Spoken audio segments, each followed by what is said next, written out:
നമസ്കാരം KSCB. ഇതെന്താ current ഇല്ലാത്തത്? മാഡം എവിടെ വിളിക്കുന്നത്? കൂരാച്ചുണ്ട് കേളോത്തവയിൽ നിന്ന്.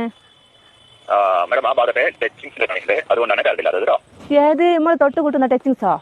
അയ്യോ മാഡം, ആ ടച്ചിങ്സ് അല്ല, കറണ്ട് കമ്പിയിൽ തട്ടി നിൽക്കുന്ന മരക്കൊമ്പുകളൊക്കെ വെട്ടുന്നുണ്ട്, അതുകൊണ്ടാണ് അതിന്റെ പണി. അത് കഴിഞ്ഞാൽ വരണം. നിങ്ങൾ എന്റെ വീടിന് മുമ്പിലെ ടച്ചിങ്സ് എപ്പോഴാ വെട്ടി തരിക? നിങ്ങളുടെ വീട് കറക്റ്റ് ഏരിയ ഒന്ന് പറയാമോ? കണ്ണാടിപ്പാറ പള്ളീന്റെ അടുത്ത്. കണ്ണാടിപ്പാറ പള്ളിയുടെ അടുത്ത് ഏകദേശം 2 മണി കഴിയും കേട്ടോ. അല്ലോ, നിങ്ങൾ ഒരു 11 മണിക്ക് മുമ്പായി വന്നിട്ട് എന്റെ ആ ടച്ചിങ്സ് ഒന്ന് വെട്ടി തന്നിട്ടുണ്ട്, എനിക്ക് കറി വെക്കാനും. മാഡം ഈ കറിവെക്കലും നിങ്ങൾ ഈ ടച്ചിങ്സ് തമ്മിൽ എന്താണ് ബന്ധം? അത് എന്റെ മുരിങ്ങേന്റെ കൊമ്പ് നിങ്ങളെ കമ്പിമേല തട്ടിക്കെടുക്കുന്നത്, അതൊന്ന് വെട്ടി തന്നിട്ടുണ്ട്. എനിക്ക് അത് ചക്കക്കുരുവിലിട്ട് കറിയും വെക്കാനും മുരിങ്ങേന്റെ ഇല ഉപ്പേരിയും വെക്കാനും. മാഡം പരമാവധി വരാൻ പറയാം അവരോട്, പെട്ടെന്ന് വരാൻ പറയാം കേട്ടോ. അത് കാക്ക് നിങ്ങൾ വെക്കല്ല. ആ രാകേശാ വരുന്നെങ്കിൽ ഓനോട് ഒരു 50 ഉറുപ്പ്യന്റെ മത്തി വാങ്ങാൻ പറയോ?